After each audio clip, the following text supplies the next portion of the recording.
Jenny, welcome. Thank you so much for being here.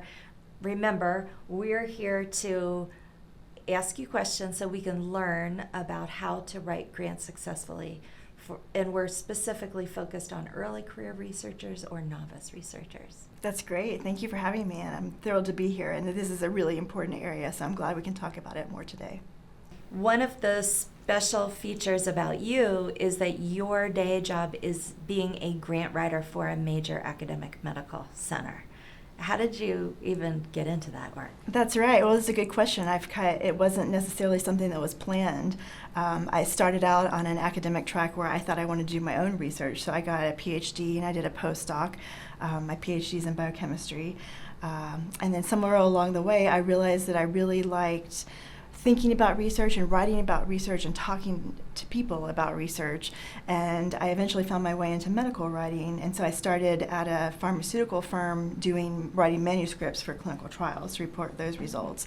And then somehow I found my way back into academia writing grants. And that's where I really kind of dug in and realized that there are a lot of people who need help and want help writing grants. And I find a lot of joy in this, helping people get funded, because as you know, it can be a tough thing to do, and it's a journey for someone starting out in an academic career to learn grant writing and learn to be successful. All right, Jenny, that is amazing. Now, not everybody in this university has access to someone like you, so you're in a big department that has decided research careers are so hard and so important that they're going to supply some expertise like you to help people. That's right. So not everybody has someone exactly like me, but I think everybody hopefully has access to mentors and people who have gone through it before, more senior faculty who have written a lot of grants, and probably they have been unsuccessful at the beginning of their careers too, but now they're a little more mature and senior, and they know how to guide more junior people into grant writing as well. So I think everybody can find someone to help mentor them in grant writing. So what is the difference between what you do and a mentor? Well, so what I do is formally not mentorship, and that I will not follow you with your research. So after I help you get funded, you're on your own, which is the way you want it. Okay. But so if you are working with a mentor at the early stages of your career, hopefully this is someone that you can work with to write your grant. And once you're funded, that mentor can also guide you through your research and help you figure out how you're going to actually go through what you've proposed to do in your grant and gotten funded to do. Well, and we could say you are a grant writing mentor, and so Jenny is mentoring people at that time. But like she said, you know, there's so many different types of mentors, and often the person you write a grant with is your content area mentor. So if your study is on diabetes, you have Dr. Fabulous, who's a senior scientist in diabetes, and you write that grant together. They're going to hopefully know about the disease state, about interventions, about research, and about grant writing generally, because if they have been funded to study this area for many years, they will have learned by doing. That's right. They will have had to learn by doing. Right. Otherwise, Now, they wouldn't be doing it. Right. And nevertheless, lots of people gain skills grant writing even outside of your own scientific area. So I think it's wise to always be on the lookout for grant writing mentors, whether they're senior scientists or peers.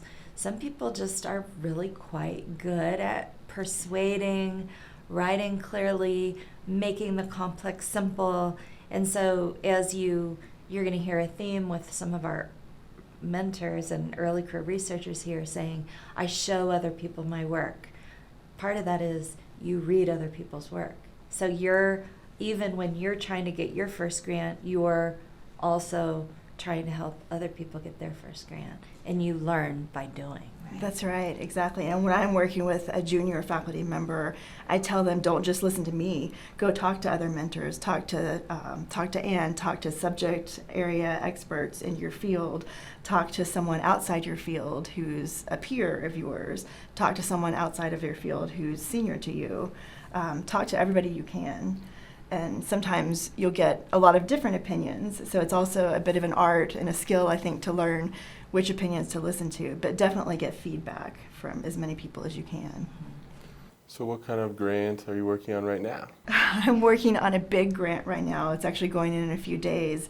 It's a program project grant for the NIH, which is a big, tremendously huge, it's pretty much the biggest type of grant you can get as an individual investigator or as a team. And so this is a team of 5 or 7 people who have been working together for a very long time, and they're going in to get this 5-year grant for millions and millions of dollars to do team science. So that's pretty much the biggest type of grant that I tend to work on. So you said team. This is very curious to me because you have watched and seen a lot of different grants come and go, and you've seen some get accepted, some get rejected. When looking at the people who are on and working on a grant, do you find any common themes with successful and not successful teams? That's a good question. That's a great question, actually. And I'll first say that, yeah, I've worked on a lot of successful grants, but I've also worked on a lot of unsuccessful grants. More grants are unsuccessful than successful, just because the funding rates are so low these days. So that's a whole other topic we can talk about. But yeah, I think the most successful teams are those who have worked together for a while, if they can, but also, more importantly, is just communication. And to be on a team writing a grant together, you have to know what you're bringing to the team and know what your collaborators are bringing to the team. And you also have to know how to communicate to the reviewers what your strengths are and how your strengths combine to make a project proposal that's really where the sum is greater than the parts, we like to say. So if I have expertise in diabetes and you have expertise in some other field, how do our strengths combine to let us make bigger and better discoveries than we could have made otherwise if we weren't combining our skills? That's a great way to describe it. It's that you've got some added value. It's not just a cast of thousands, as sometimes happens on a manuscript. You'll see some giant list of co-authors, and, there are lots of reasons why that can happen. But generally on a grant, you build a team and everybody's getting resources. So you can only afford so much. And so you choose very wisely to build out the story and the track record of the thing you're doing. So if you're doing a specialized method, like pretend you're going to do artificial intelligence with machine learning, you need somebody who is really an expert in that. You don't have to be an expert in that as an individual, even as the PI, but you need your team to say, we have this method expertise, and I have the expertise in this part, and somebody else has the expertise in this part, and together we can do this amazing plan. And as Jenny said, one of the ways you prove and persuade your reviewers that that team can do that great work is to have already done something together. So that's where publishing together in advance of a submission is one of the quickest one-stroke ways to prove that you can do this. It's amazing. I think many early career investigators undervalue the power of a manuscript that represents the research team you're bringing forward in the topic you're bringing forward. What's your favorite thing about research? That's a great question. For me, really, it's just the curiosity and the fact that research can answer questions. The reason I like the fact that I've gotten into grant writing so much is that I don't do the research myself. I get to go look at other people's questions and other people's ideas and then help them get funded to do those ideas, and then later, 5 years later, learn what the answer was. So that's one of my favorite things about research and being a grant writer. I'll build on that, because I've developed and run mentored research training programs for early career researchers. So this is our 20th year. Oh my gosh. So we've had over 100 faculty in this program, and they're from every different kind of scientific background, every different medical background. I mean, so fascinating. And it's like, I don't have to go back to school. I definitely don't have to go to medical school, but I get to learn everything you ever wanted to know about fill in the blank hepatology, GI, peds pulm, neurosurgery, I mean, name it. And it's just so fascinating and educational. And I just need to know enough to help them with their grants. But you do learn. And I find it very enriching and exciting. Yeah, I agree. On the flip side of that, I've watched, growing up with a grant writer in my house, I've seen her working very, very hard and not get everything she wants. And I could see how hard that was. And so, considering you've been a part of so many different grants, how do you stay motivated to keep pushing when it sounds like failure just happens? How do you continue to push through it? Yeah, that's a great question. And when I started in this career track, it was really hard to get rejection, because that's just a fact of life. You're going to get rejected. You are not going to get every grant funded, period. That would be really unrealistic to expect. So it's something that at the beginning it is really hard to deal with, but then the more you go along, you learn that if you just keep going back at it, be persistent, and you will, if you have good ideas and if you communicate them well, you will eventually get funded. And it takes some people longer than others. And there are people who do get discouraged, especially at the beginning of their careers. And I always try to give them examples of people on this campus who are very well funded, and I know for a fact that they struggled hard, 10 years ago, 15 years ago, when they were at the very beginning of their career. Mm-hmm. So the more you persist, the better you do. You get more experience writing grants. You know what reviewers are looking for. You learn what the reviewers in your field are looking for, what they will accept, what they won't accept, and you get better. You do get better. But even the most senior researchers who have loads of funding, they still fail. They don't get every grant funded. So. Exactly. I will tell you a story. One of my earliest mentors on this campus invited me to help work on a big grant just in the last 2 years. We went in not once, not twice, 3 times. We were only allowed to submit 3 times. We went in 3 times. And he has been in this business his entire career. He is exceptional in every way. On that one rejection where we didn't get reviewed, it was his first time not getting reviewed in his entire career.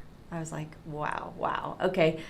I achieved that many, many years ago. But, hey, he's still in the biz. He's still submitting, and he's getting rejected. And you just go, what did we write? What did they want?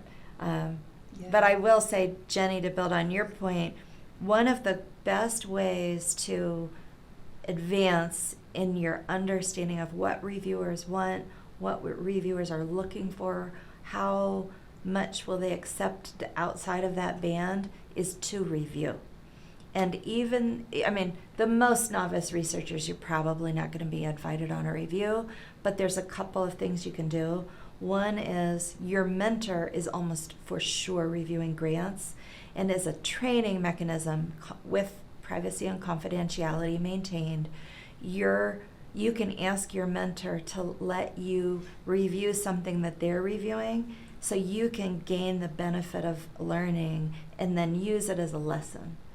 And then if you're a little bit further along, like you're a junior faculty member, there are a number of programs at NIH for junior reviewers to sit in, and you can apply, and it's wonderfully, wonderfully educational. Yeah, I know several people on this campus who have done those programs, and they're excellent.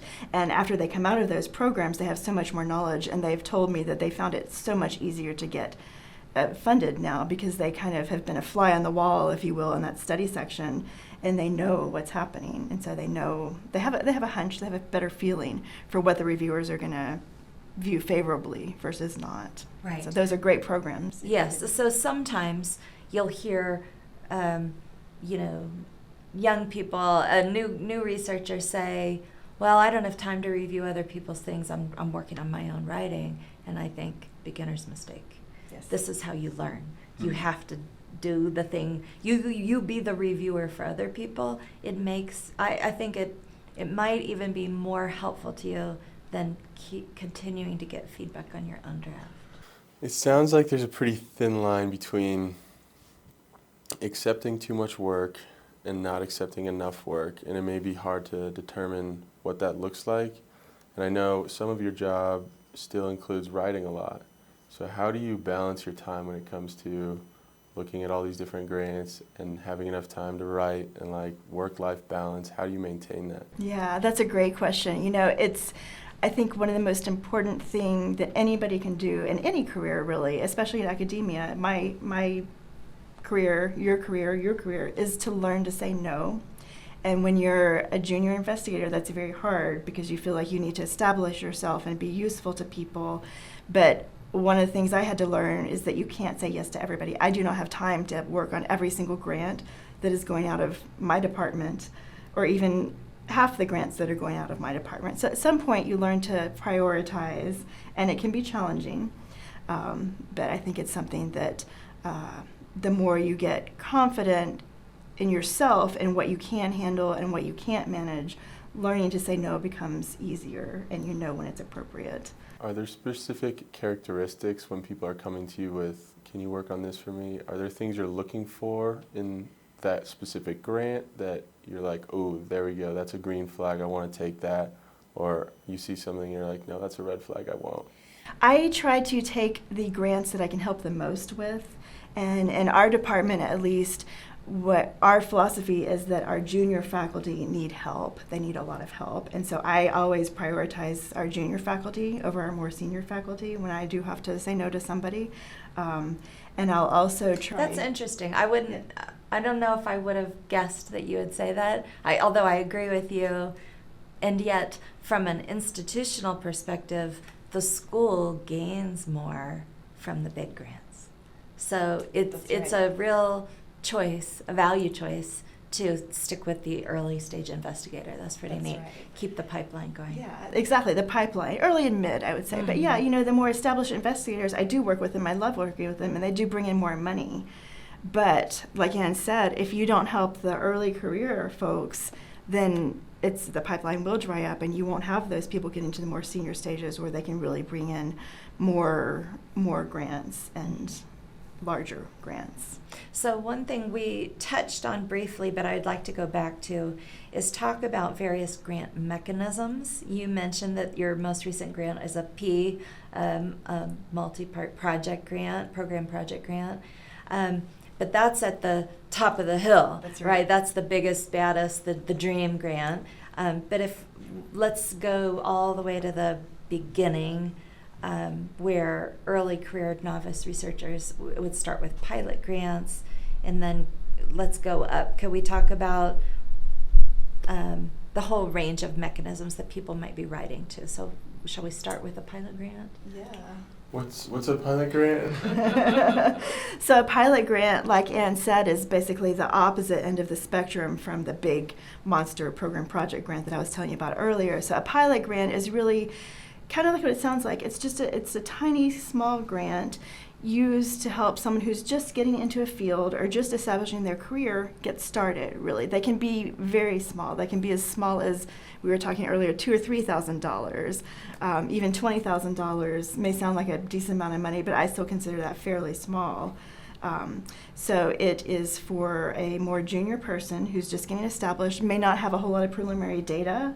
In fact, part of the purpose of your pilot grant is probably and hopefully to get some preliminary data to enable you to then go on and get larger grants as you move through your career. Yes, so when you're looking for pilot awards, pilot is like a test, right? It's a test case. You're not doing the definitive study on anything. It's not enough money to do that. It's just to see, you have this idea, you read about what the gaps in the literature are, you think there might be something there, but you're not sure.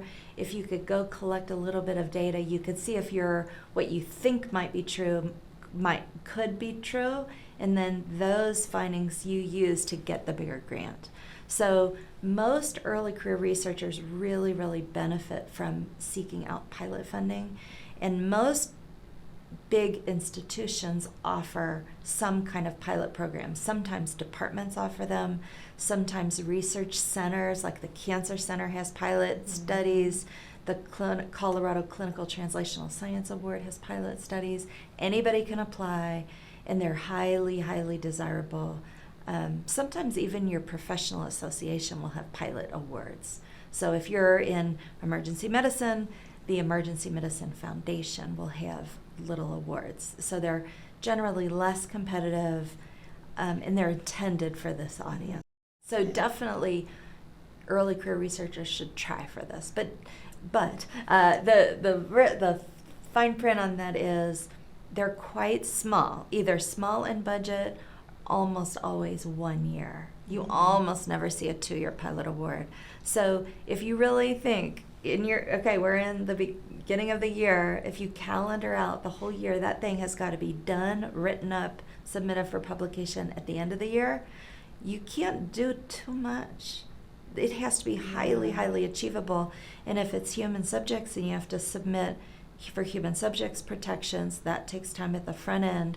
So you can imagine the scope of that work is quite tight. Like one aim, one hypothesis, Exactly. one little idea that you're testing. So you have to be mindful to write your proposal up so that it's clear to the reviewers that no, you're not being overambitious. You're just dealing with this one very tangible, very feasible idea that you can complete in the course of 1 year or whatever your period is. Right, and if you don't, and some pilot awards are skeptical of anybody doing primary data collection in a year for the obvious reasons. So sometimes they favor analyzing existing data. So you say, I have this database, it's already cleaned, it's already approved, and now I've got this new hypothesis, so I'm going to work with my biostatistician and uncover this new thing. Or I have qualitative interviews, and now I'm going to go back and reanalyze the interviews for this one kind of conversation.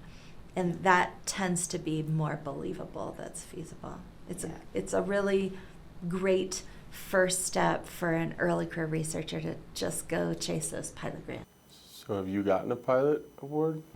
I've helped people get pilot awards, yes. Okay. Yeah, but typically, as you know, someone who's just doing the grant writing, not necessarily the subject matter expertise, if there's a pilot award that requires a mentor, that person is much better off being helped by their mentor also with the grant writing, because that mentor has been through it themselves many times in this field, and so they can also advise and help the trainee know what the right things to propose are in this field. So it's very helpful to have a good mentor. When you're choosing a mentor, pick someone that you feel like you have a relationship with, and you can build a relationship with, and you can work with, and try to choose someone who is working with you and has your best interest in mind. You know, Joe is an early career researcher, and I'm trying to coach him to go meet people and to go build relationships with people. Meet as many people as you can. Right. And you said, you know, many of these pilot awards do require a mentor to go in with you, and it should be somebody you have a relationship with. Well, like, how do you get that relationship and then ask somebody to write a grant with you? So what kind of things could people do to, if they're just new, getting started, to build that relationship that would be appropriate and not weird, to be like, I just met you, you're such a great scientist, will you mentor me on this grant?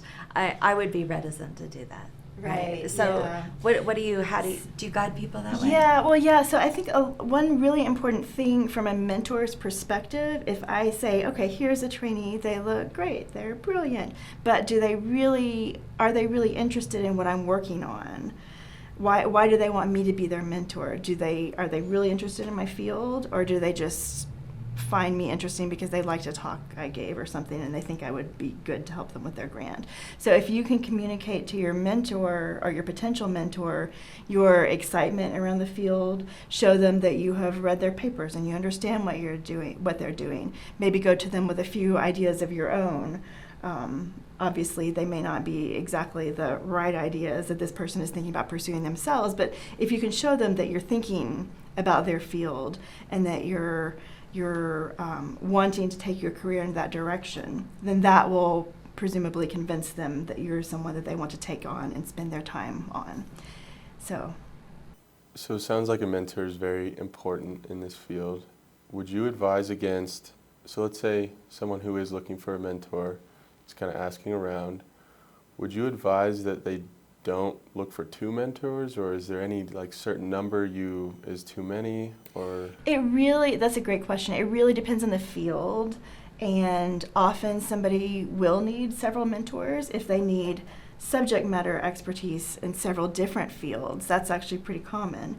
I think typically you will have one person who's your primary mentor, and that would be the main person that is going in on your grant with you and saying, okay, yeah, I will take this person under my wing, I will help them get this training and that training, and they will work with me on these experiments and this data analysis.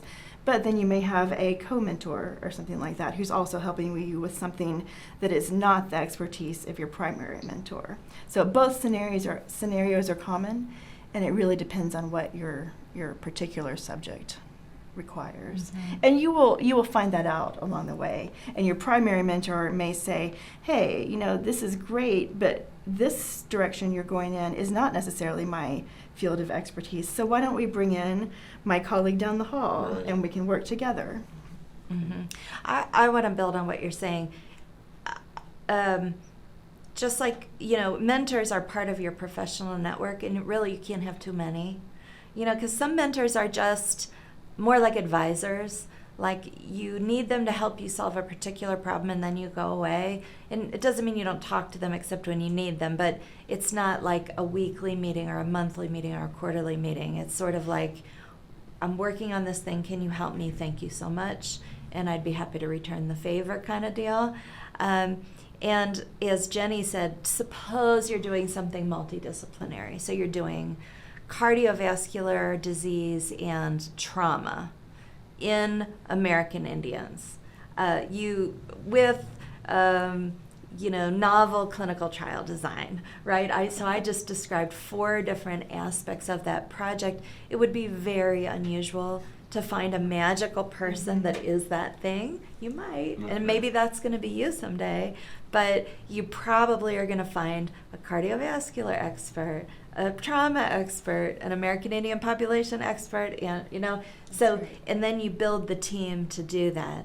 And so you always want to be cultivating relationships with people to have a whole posse of experts in all different kinds of things. That's right. And also, as Jenny said, if you need a grant that requires a primary mentor, often it's your content expert, but it might not be. It might be a very senior scientist who's like the go-to leader for pediatric research. Okay, but is she the exact expert in your field? No, but she's so experienced. She's a real value, but then often you need a co-primary mentor, somebody a little more junior who will be the one like on the ground with you reading your drafts, weekly meetings, whereas Dr. Big might be quarterly meetings. So you always want to build the constellation of people to match the goals of the project. How do you meet these people? It sounds like if you need all these different things, how are you running into these people? Is it just in work, in meetings, or? Yeah, it's a little bit of Great everything. Go to their talks. Mm-hmm. If you have someone that you think that you're interested in their research and you just want to meet with them, email them. Introduce yourself. Say, I'm really interested in your research. Would you have time to meet with me for a few minutes? And then go talk to them and tell them about your ideas and learn more about their ideas. And if they're not the right person to help you in this line that you're interested in, ask them, hey, do you have a colleague who might be able to help me? Who do you know? So people will be willing to help you, even if they can't directly help you. On this campus, people are very collaborative and very wanting to help the next generation of trainees and scientists. I agree with that. This is a high mentoring culture place. It is. Yeah. It's And great. for early career people like you don't need an hour of somebody to have a nice conversation. You need 20 minutes, like Yeah. 30 minutes would be a gift. What you could say is, could I talk to you for, a 20-minute Zoom call, or 30 minutes, can I buy you a cup of coffee? And you come with a with an agenda. You've already read some of their papers, like it's your meeting. You ask them some things about them. Then you do a little bit of getting to know you, and then exactly as Jenny said, given, your stuff's so interesting, now you hear what I'm interested in. Do you know is there anybody else I should talk to? I'm just getting started. I'm trying to meet content experts. Who should I talk to? And they'll say, oh, and then always, always, always follow up with a thank you. Yes. I will tell you, I can remember when people do thank me, and I will help them again. And there are times when I will really pull out the stops to help somebody. I'll matchmake with another mentor. I'll try to line up a study opportunity. I'll really be generous with them. And I never hear another word from them. And I think, wow, not good relationship building. Yeah. So always close the deal. And then, do what you can for them. So for instance, I follow a number of table of content alerts on journals, or I get blogs or whatever into my inbox. And if I see a manuscript and I think, boy, Jenny would really like this, I think she told me she's interested in this, I will send it off. I say, hey, Jenny, I saw this, I thought of you, I hope this is helpful. That's all you have to do, and you just go, oh, thank you so much. Yeah. And I'll say, hey, thank you, Anne, for thinking of me. I'm so happy that you remembered that I was interested in this. This is a great article. Yeah. So that's how you just do simple little professional courtesies that way. And then what can happen is you can go up and say, I'm looking for an opportunity to present or to whatever, and sometimes you can get that person to share their ideas with you. It's just like making friends. Okay. Has there ever been a time when relationships are very important. Have you ever accidentally done something like that or ruined a relationship that you probably shouldn't have? And what did you learn from it?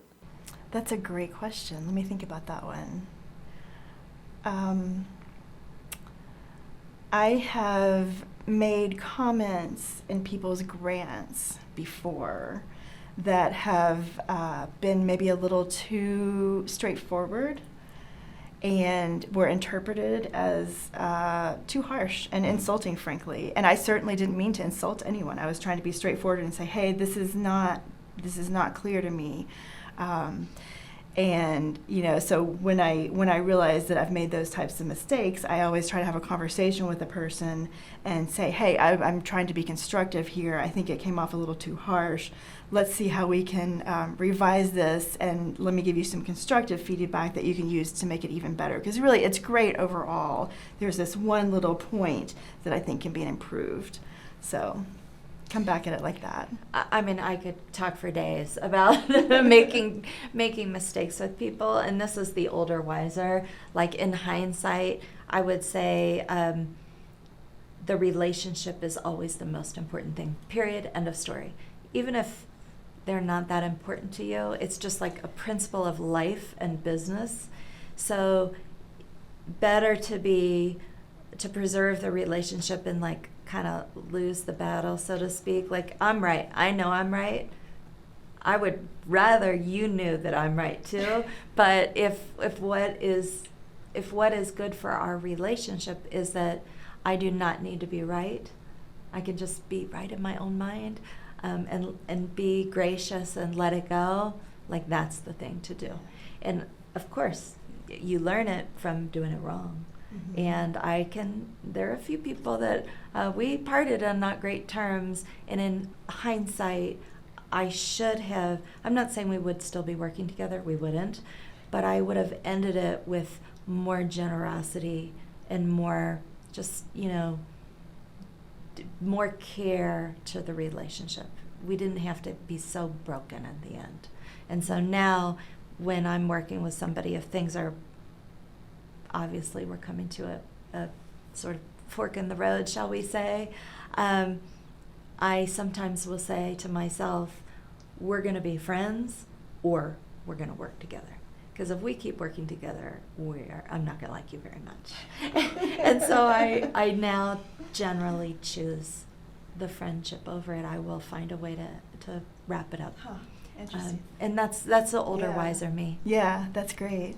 Another important thing I think that I've learned sometimes you will disagree with a person, and there's no right or wrong, and there's no you're not going to agree. So sometimes you do have to just agree to disagree, and that's okay. If I'm debating over where a goal statement should go in somebody's specific aims page, for instance, and they just don't buy it, what I'm saying, and they just think I'm wrong, and they don't see my idea at all, and I'm arguing with them, and here's why. You really should listen to me, but they don't want to. That's fine. We agree to disagree. It's their proposal. They put the goal statement where they want to, and we're good. Right. It's sort of natural consequence if it doesn't work out, and you never know. I mean, yeah, we also have preferences. Sure. I remember bickering with a recent mentor who I was writing a grant with. He wanted full justification. So he wanted the words to be a smooth line on the left and the right side of the page, which is proportional spacing. So sometimes you see the letters get like weirdly stretched out on a line. And I said, no, never. I would never do that. I only do left justification because it's so tidy and it's easier on the eye. Well, guess what? He's the boss. He wins. We're doing full justification. That's how he likes to do it.